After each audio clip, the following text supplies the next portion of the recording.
રિલેશનશિપમાં છોકરીઓનો વાંક હોય છે, હા કે ના? નો નો બિલકુલ નહીં. કેમ?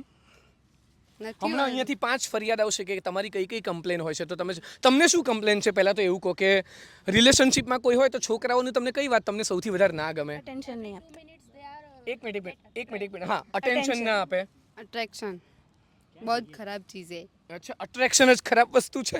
ઓકે, છોકરી જતી હોય તો જોયા રાખશે. આપણે બાજુ બેઠા હોય તો એ છોકરી જોતી હોય, તમે બાજુમાં બેઠા હો, કોણ જોવે છે? એવું કરે છે છોકરાઓ? એવું કરે? જોઈએ તાન તો ચાલુ થાય. જોઈએ તાન તો ચાલુ થાય. જોઈએ તો કે જોતો નથી, ના જોઈએ તો કે જોવા જ કરવાનું શું માણસ છે. હા, કે આમ તો એ લોકોને અટેન્શન તો જોતું જ હોય છે. હમણાં જ આ બેન બોલ્યા અટેન્શન જોઈએ અને આપો. જો ભાઈ છોકરાઓ એવું માને, છોકરાઓ એવું માને કે એક છોકરીને અટેન્શન નહીં આપવાનું, નહીં બધાને આપવાનું. આવું અમારું હોય. આંખો આપી છે શેના માટે આપી છે? જોવા માટે. ભગવાને આંખો શેના માટે આપી છે? જોવા માટે. તો જોઈએ તો કઈ કોઈ બી. એક મિનિટ ઉભા રહો. હા, શું કેવું છે? ભગવાને પર્સનલ માણસ પણ એક એક અલગ ઇન્ડિવિજ્યુઅલ માણસ માટે બનાવ્યું છે, તો બધાને થોડી ને જોવાનું હોય. અને એવરી 2 મિનિટ્સ એમને ક્રશ થઈ જાય કોઈના ઉપર બી.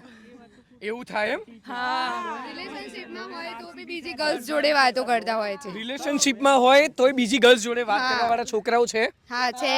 પહેલા જોવાનો છોકરાઓનો ફોન જોવા જતો તો કે તમે શું કહેવા અમારો ફોન જોઈએ. પણ બેન અહીંયા આવો તો તમારે ફોન જોવો છે કેમ? છોકરાઓનો કેમ ફોન જોવો છે? એમને છે ને ફ્રેન્ડ્સ વિથ બેનિફિટ્સ જોતા હોય છે. ભાઈ બહુ બોલી લીધું આ લોકોએ. તમારે હવે જાઓ. હા, તમે પ્રેમમાં કોઈ દિવસ છોકરીને બરબાદ થતા જોઈ? ના. હંમેશા છોકરો જ બરબાદ થાય. કેમ બરબાદ થાય? એ બોલા કે પ્રેમમાં કોઈ છોકરી બરબાદ થઈ? બરબાદ કોણ થાય? છોકરાઓ પ્રેમમાં. અરે પ્રેમમાં હાલત ખરાબ થઈ જાય છે. બોયઝને અટેન્શન લેવા માટે રિએક્ટ કરે કે હું દેવદાસ છું ને એટ ઓલ ધેન્સ, પણ ગર્લ્સ એ કદી શો ના કરે કે હા હું બ્રેકડાઉન છું એમ. થતી જ ના હોય એટલે કરે જ નહીં. પણ બોયઝના એફર્ટ હોય ને એ કીધા વગર એ એફર્ટ્સ નાખતો હોય છે. હા, પણ કોઈ દિવસ કઈ ના બતાવો. તમે હે? છોકરીઓ બી એફર્ટ્સ તો નાખતી જ હોય છે. અને વાત સાચી કે બ્રેકઅપ પછી દુખી થવામાં હંમેશા છોકરાઓ જ કેમ? છોકરીઓને કેમ દુઃખ નથી થતું? નથી જો કોઈ દેવદાસ બન્યું? કોઈ છોકરી દેવદાસી બની? બીજા દિવસે મૂવ ઓન થઈ જતું હોય છે. બીજો પૈસા વાળો મળી જશે.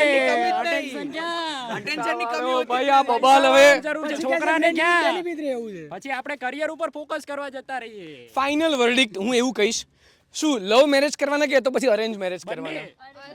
અલા બે મેરેજ એ ભાઈ love with arrange. Love with arrange. બંને મારા બેટાના સપના છે. સાડી મળે તો લવ મેરેજ, ના મળે તો અરેન્જ મેરેજ, અને કઈ બી ના મળે તો નો મેરેજ. ક્યા વાત છે? લવ મેરેજ કે arrange? Arrange. Arrange with love. પહેલા કોકને ભરાવાનો, પછી ન મેળ પડે તો સાંભળો જો